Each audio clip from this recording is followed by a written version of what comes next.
Bonjour à tous, j'espère que vous allez bien. Moi ça va. Je suis dans le 13e arrondissement et là nous avons la station de métro Glacière qui est ici. De l'autre côté on a le quartier des Gobelins, mais ce n'est pas ici que je vais aller, ça va être dans le quartier de la Butte aux Cailles. Mais avant de commencer, je vais aller me promener un petit peu par là pour être à la limite entre le 13e et le 14e pour arriver jusqu'au parc Montsouris et ensuite j'irai à Place de Rungis et après j'irai visiter donc le quartier de la Butte aux Cailles. J'espère que vous allez tous bien, moi ça va. Donc je suis à Glacière. Pourquoi ce nom particulier Glacière? Parce qu'ici on est sur l'ancienne emprise. Alors on ne le voit pas parce qu'on est à plus de 3-4 mètres de hauteur par rapport à le terrain naturel. Et oui, on ne se rend pas compte. Parce que nous avons la Bièvre qui coule là au fond, là on a tous les gens. Et elle est bien sûr complètement recouverte, hein. Elle est dans un tunnel, la Bièvre. Et ici, il y avait des marécages ou des marais, des étangs. Et quand il y avait l'hiver, ça faisait des glaçons et de la glace. Et ensuite, on utilisait cette glace pour remplir les fameuses glacières pour pouvoir. Je ne sais plus la méthode. Je crois que c'était de la glace, après de la paille, de la glace encore, de la paille, et puis après il y avait encore d'autres trucs là. Et après on mettait les produits alimentaires et c'était les glacières. C'est l'ancêtre du frigo, hein. Voilà, donc c'est pour ça que ça a gardé le nom Glacière. Et là je crois que même que le nom de la rue ici c'est la rue de la Glacière. Voilà, allez, on se rejoint pour aller voir quelques monuments ici et là du passé de Paris. Et on rentre donc dans cette ville, parce que cette partie-là, elle est acquise par la ville de Paris en 1860 par le baron Haussmann. De l'autre côté, on est sur le Paris historique, on va dire. Et ici, on est sur le nouveau Paris. C'est-à-dire le Paris après 1860, et là le Paris avant 1860. Alors je sais pas si vous verrez la distinction, mais là on est au fond de la vallée de la Bièvre en fait, et donc elle a été recouverte comme je vous ai dit, hein, dans le cadre des travaux haussmanniens et qui ont suivi. Et là j'arrive au marché.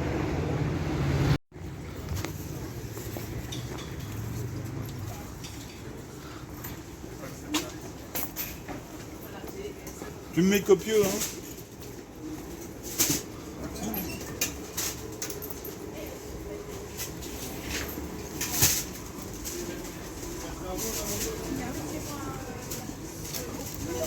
Propane là?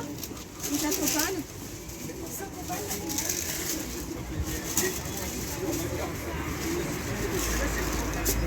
Elle est vraiment douce, c'est très sucré.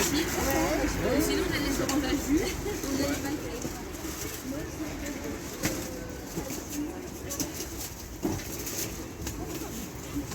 Il y a une course à date. Des champignons. Ah oui, des champignons.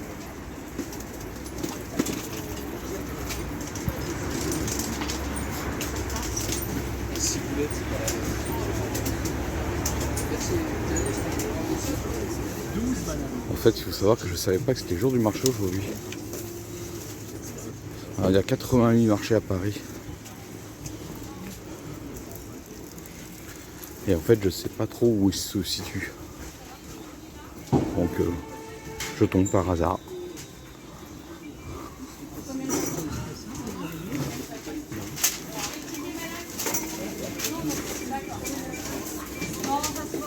Et ça se digère mal, avec le choix.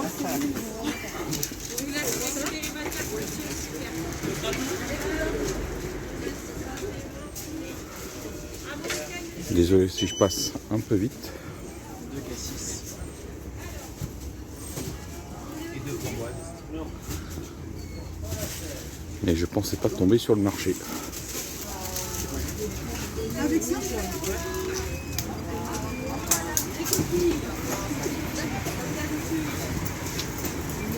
Monsieur, bonjour.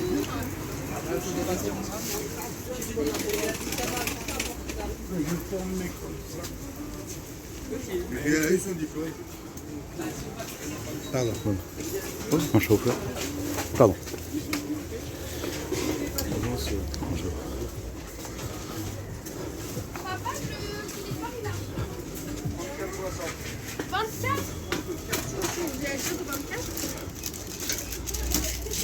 Pour la cuisine. On va pas être perdu.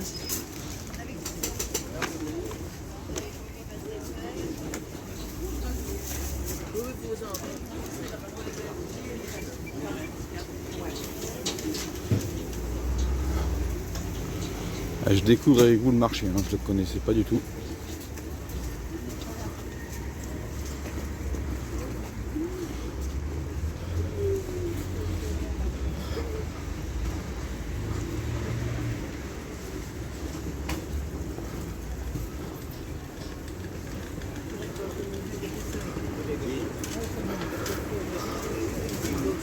Franchement, un beau petit marché parisien.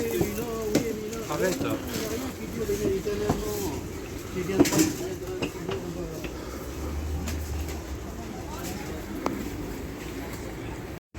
Voilà, on est sur rue d'Alésia. Donc le bâtiment que vous voyez ici, c'est une partie, j'ai bien dit une partie de l'hôpital de Sainte-Anne, hôpital psychiatrique de Sainte-Anne. Et ma grande-tante a travaillé ici dans les années 60. Voilà. Je sais plus jusqu'en quelle année elle s'est arrêtée là avant de partir sur Arles. Et ensuite revenir ici. Mais on la voit en vidéo sur des vidéos historiques de l'hôpital. Voilà. Donc par là, on est dans la vallée de la Bièvre. Allez, on va continuer, on va visiter quelque chose d'intéressant. Et là où se trouve le marché, on est sur la place Coluche. Donc franchement, petit marché super sympa. Hein.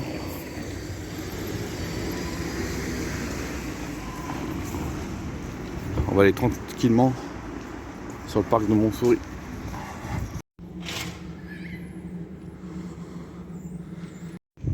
Donc là, je vais rentrer dans le jardin de Marie-Thérèse Offray.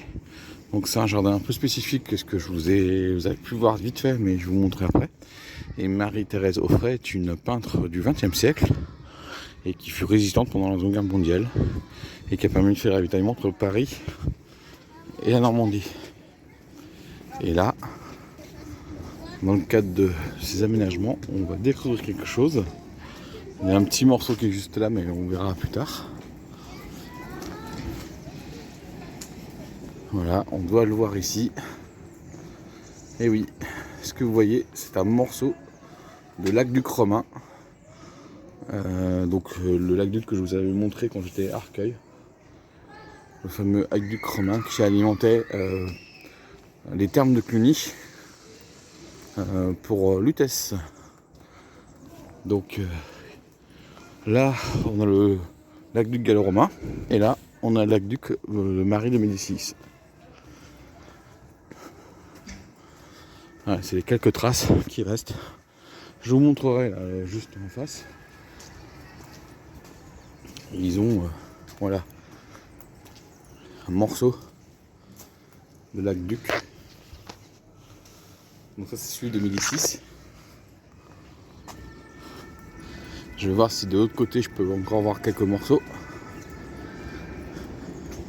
Et là en entrant le train, vous voyez en face, c'est la ligne B du RER.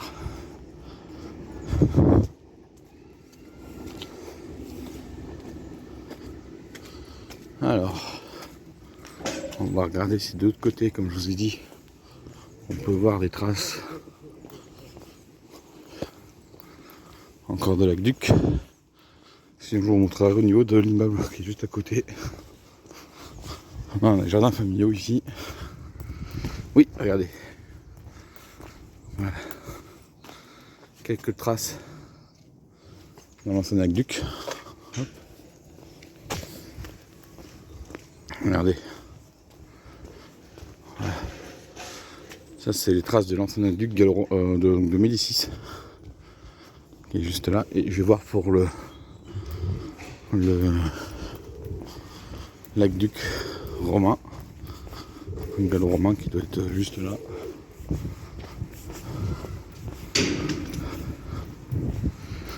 Donc le parc ici il a été aménagé en 2000.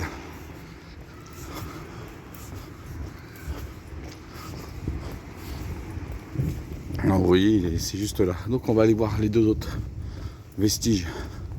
Et là on a l'aqueduc gallo-romain qui est juste là. Désolé pour le contre-jour. Bien sûr, les aqueducs n'ayant plus d'utilité. C'est pour ça qu'il y a eu des constructions. Voilà, alors dans le 14e, hein, rue de l'empereur Valentinien. Donc c'est un empereur romain, bien sûr, qui a séjourné ici à Lutèce entre 365 et 366. Allez, je vais vous montrer les deux autres morceaux des deux aqueducs. Et puis après, on ira sur le parc de Montsouris.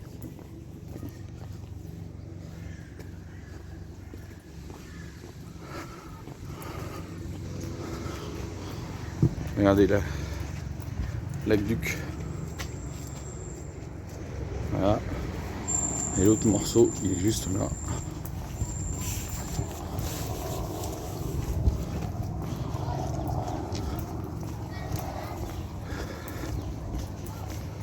Et voilà. L'aqueduc gallo-romain. Voilà. Donc là, on est l'empereur Julien d'Ilia Posta. Donc ici, il s'est séjourné de 357 à 360. Alors pourquoi on dit apostat? Ça, c'est parce qu'en fait, compte, il était... parce que là, la religion chrétienne était devenue la religion dite d'État. Mais lui, il voulait revenir sur les religions du passé encore. Donc il a fait un retour en arrière. Vous voyez, hop, les traces de l'aqueduc de Médicis. Alors il n'y a plus d'utilité parce que maintenant l'aqueduc de la Vanne alimente le réservoir de Montsouris qui est pas très loin. Donc on n'a plus besoin d'acheminer par aqueduc jusqu'ici en eau. On s'arrête un peu plus tôt. Bien sûr là on est en 14e, mais juste de l'autre côté. Je crois que c'est encore le 14e et après c'est le 13e. Donc voilà, l'aqueduc 2006 qui fête ses 400 ans, hein, parce qu'il a été ouvert en 1628, donc bientôt 400 ans. Hein. Mais la première pierre date de 1613, donc il a fallu 10 ans pour que les travaux soient vraiment bien faits, 10-15 ans. Voilà, et donc vous avez la traversée, donc ça a été pris ici à Rungis. Fresnes, là il est Rose, Cachan, Arcueil, Chantilly, donc Paris. Regardez là vous avez la partie qui est ici, donc la cité université, sauf qu'on passe à côté, le regard 22 si je le trouve. Alors normalement les regards sont tous accessibles, c'est simplement après le tracé lui il a complètement disparu, hein. Il y a eu tous les quartiers qui ont été réaménagés. Donc là il n'y a que la partie ici, ça s'était redécouvert dans les années 90. Et c'est les petites sections qui sont restées. On a l'Observatoire de Paris, à Cassini. N'oubliez pas, je suis passé dans son village natal. Et puis après, l'hôpital Cochin qui est juste à côté, le regard de Milune. Et vous avez le palais de Médicis qui est juste là. Et c'est le Sénat. Donc là, vous avez vraiment une belle explication si vous avez plein d'informations. Et regardez, vous avez encore un morceau de ce fameux aqueduc. Voilà. Et maintenant, le parc de Montsouris est juste là. Et par là, vous avez le nouveau réservoir de Montsouris. C'est là que on stocke une partie de l'eau de Paris.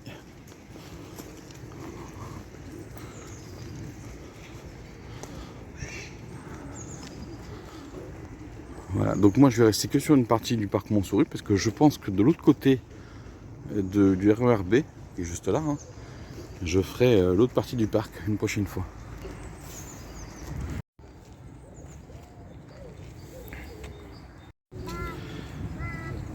Voilà. Alors, là au milieu, je pense que c'est un héron cendré. Hein, on a des bernages du Canada qui sont là. Donc, après le coup de froid qu'on a eu, il faut vous dire que je pense que le lac il devait être bien gelé. Mais là, on est fin janvier quasiment, et comme on a un rodou, bah, le lac n'est plus gelé du tout. Voilà un ginkgo, donc le fameux arbre aux 40 écus. Et vous voyez, en plein hiver, quand on sait, hein, quand il n'y a plus le feuillage.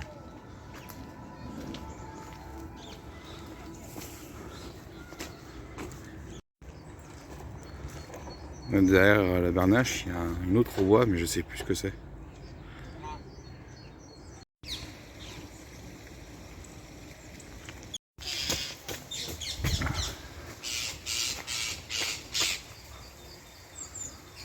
J'essaye de suivre, mais il y a au fond, il y a des perruches, mais autour des perruches, il y a un écureuil.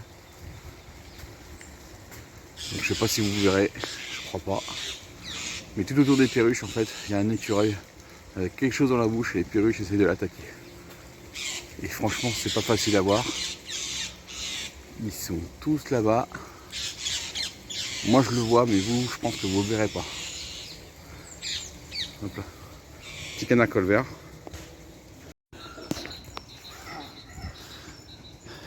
Ah, c'est une première fois pour moi dans le parc de Montsouris, je l'avais jamais fait. Une gloriette.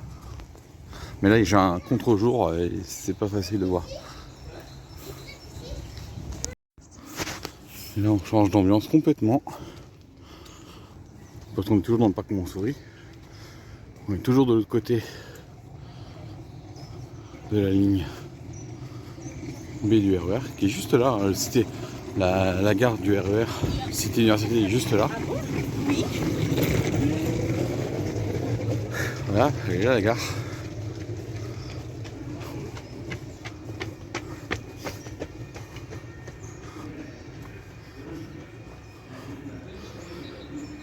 Et nous on arrive au niveau de la Cité Université. Donc il y a des beaux bâtiments tout autour. Donc je reviendrai pour faire une balade dans la Cité Université. Et puis ensuite on ira découvrir l'autre partie du parc Montsouris pour aller je ne sais où après. Ouais, vraiment un bon contre-jour. La gare du RERD là, du RERB est ici. Hein.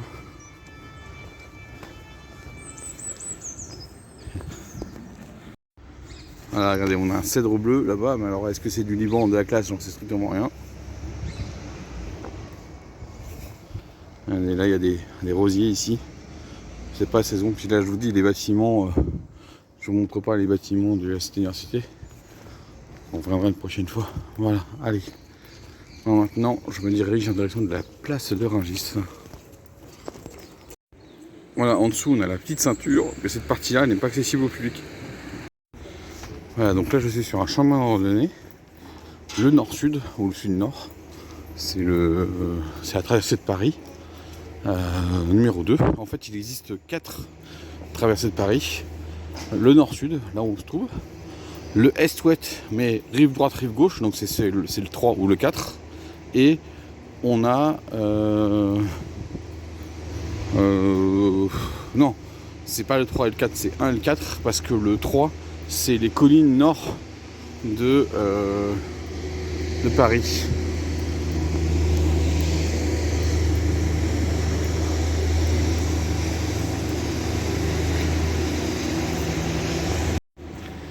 Donc là, on est dans un quartier atypique du 13e. Je rentre dans la cité florale. Donc là, vous avez... Hop. Voilà. Cité ouvrière et on a la Bièvre qui doit pas être très loin.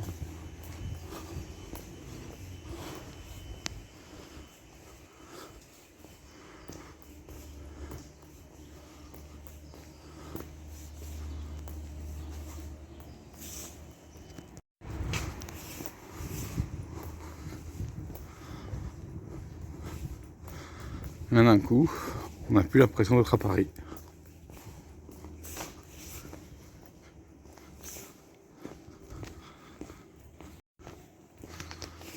On a l'impression d'être ailleurs, mais pas dans Paris.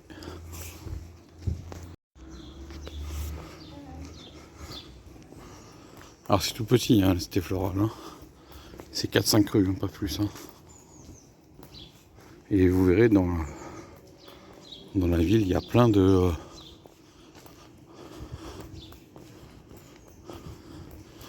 petites villas, de petites voies, avec des maisons atypiques.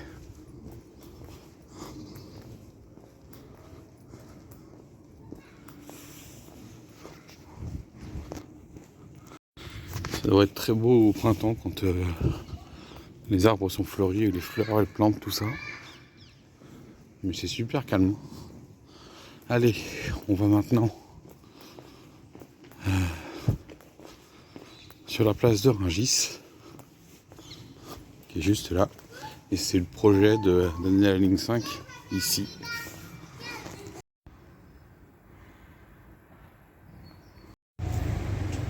Voilà, là on est dans le square Paul Grimaud, qui a été le quartier. Voilà, le cinéma d'animation Paul Grimaud. Donc là on est à la place de Rungis. Et c'est ici qu'ils veulent faire l'extension de la ligne 5 du métro. Bah alors pour y aller, il faudra d'abord qu'au niveau de la place d'Italie, ils puissent refaire la station. Parce que la station de la ligne 5 c'est au même niveau que la ligne 6. Donc il faut que la ligne 5 passe sous la ligne 6. Pour pouvoir continuer à se prolonger. Et peut-être qu'après, place de Rungis, peut-être qu'il faudrait peut-être aussi prolonger pour aller jusqu'à Cité Université qui est pas très loin. Et peut-être aller chercher la ligne 15 du métro quelque part, je ne sais où. À voir.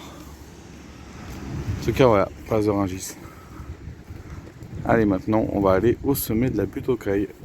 Et la Bièvre, elle est ici, hein. Mais à quel endroit exact, j'en sais strictement rien. Mais elle passe ici.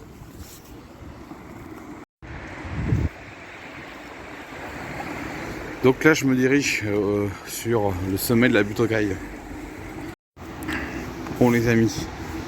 Mon téléphone il tient plus vraiment la charge, donc là pour juste 1 heure avec vous j'ai déjà mangé 30% de ma batterie, donc voilà, juste il est possible que je change de téléphone dans les semaines à venir. Bon, sinon oui, on est dans un quartier vraiment peu touristique, très peu touristique en réalité, hein. À part quelques monuments comme la cité florale, mais encore c'est pas la bonne période. Mais voilà, on est dans les quartiers hors touristes, hein. Allez, on va avoir une belle église qui est juste devant moi. On arrive sur la rue Tolbiac et on va aller visiter cette église. Bon je suis pas certain de pouvoir visiter l'église qui est de style néoclassique, hein, je pense, hein. Donc là je suis sur rue Tolbiac, hein, qui est juste là. Et je peux vous dire, au niveau restauration, les prix ici par exemple, ça reste hyper raisonnable, hein. Donc travaux extérieurs intérieurs de l'église de Sainte-Anne de la butte aux Cailles. Mais quel est cet étrange bâtiment? C'est une piscine. Et c'est la seule piscine, donc on est à la butte aux Cailles, on est quasiment au sommet, hein. Là on a la rue de la butte aux Cailles ici. On est dans la rue du sergent Bobilot, donc en fait c'est rue Bobilot, c'est un soldat de la marine mort en Indochine, au Tonkin, en 1885, il avait 25 ans. Donc là on est sur la place Paul Verlaine, donc il y a la statue de Paul Verlaine ici, mais là dans cette piscine qui est ici, donc il y a intérieur extérieur, et dans l'extérieur on peut y aller à cette période de l'année, et pourtant il fait froid. Et ben non, parce que c'est une eau chaude que nous avons à l'extérieur, une eau chaude qui vient des profondeurs de la terre ici, et la température de l'eau est autour de 30 degrés en extérieur. Donc là il y a l'histoire de la piscine. Donc on a un puits artésien, donc il fallait alimenter en eau, on est à 62 mètres d'altitude, il faut alimenter en eau les habitants de la butte, parce que par rapport à la Bièvre qui est dans le contrebas c'est difficile. Voilà. Et donc il y a eu la construction du puits artésien.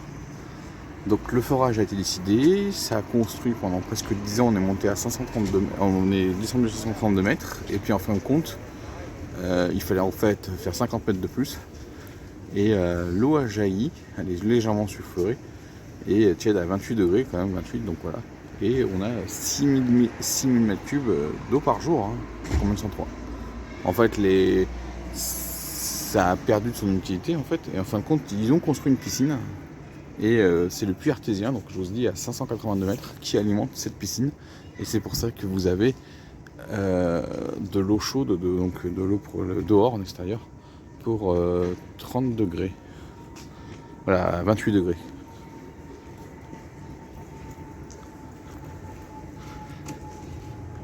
Et là je vais vous montrer les horaires.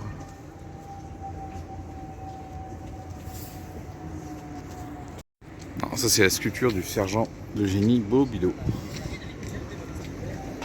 Donc on est en pleine conquête dans l'Indochine.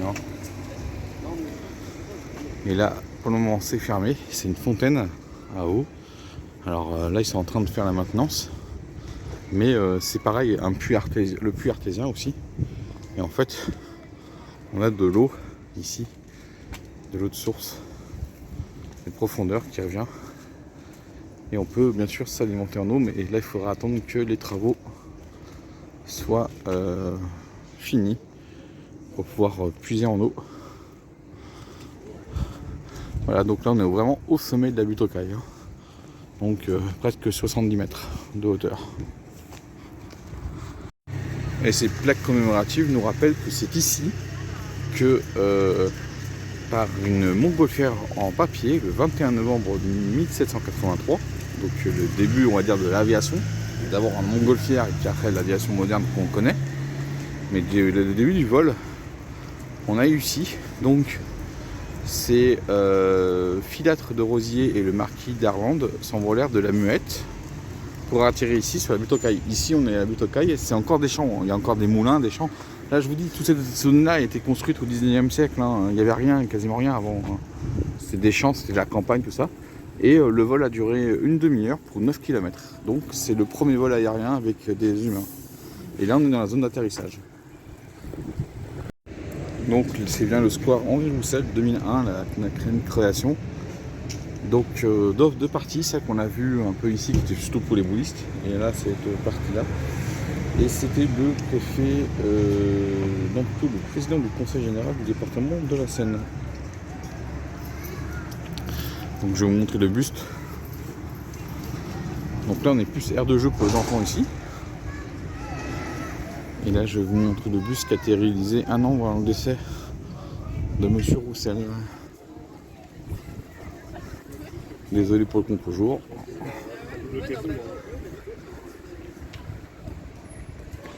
Voilà. Là on a vraiment un contre-jour. Voilà, donc on est vraiment dans le quartier de la butte aux Cailles, on est vraiment au cœur du quartier. Et de l'autre côté, on est sur des contreforts de la place d'Italie. C'est pour ça qu'on a plus grande ces grandes tours. Puis pas très loin on est dans le quartier asiatique.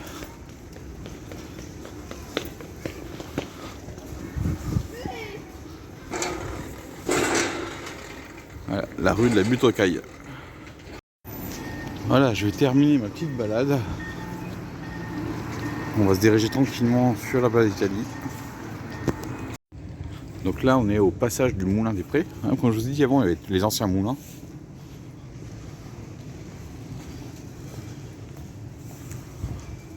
Et là, on arrive tranquillement sur la place d'Italie. Et voilà la place d'Italie. Donc là, on a le site commercial qui est juste ici. Là, il y a le restaurant Jules qui est là. Et le métro qui est ici. Donc là, on a 3 lignes de métro qui viennent ici. On a la 5 qui est juste en face. La 6 qui est là. Et la 7. Et ici, on est au terminus de la ligne 5. Comme je vous dis, la 5 et la 6 sont au même niveau. C'est normal parce qu'avant, donc là où on se trouve ici, c'est la 6, mais avant c'était la 5. Parce que la 6, elle partait de Place d'Italie pour aller jusqu'à Nation. Et ensuite, après, il y a eu une réorganisation. Et donc la 6 a récupéré cette tronçon-là de la 5, et la 5, lui, il a continué là où on se trouve aujourd'hui à Bobigny.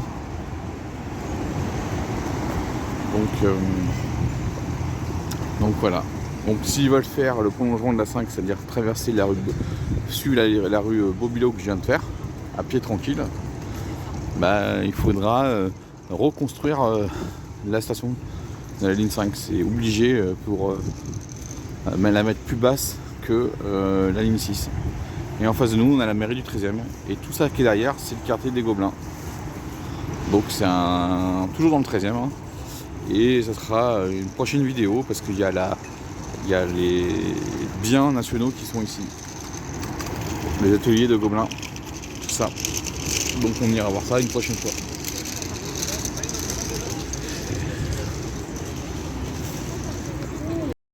Regardez, on voit le Panthéon.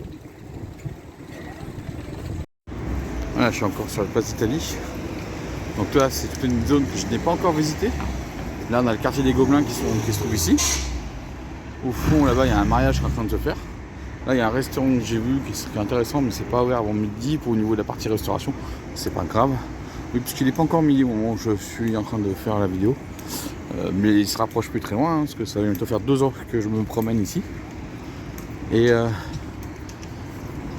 voilà, donc on est ici, et puis je vais reprendre le métro pour rentrer chez moi avec le téléphérique. Allez, moi je vous laisse. Je vous dis ciao et à la prochaine.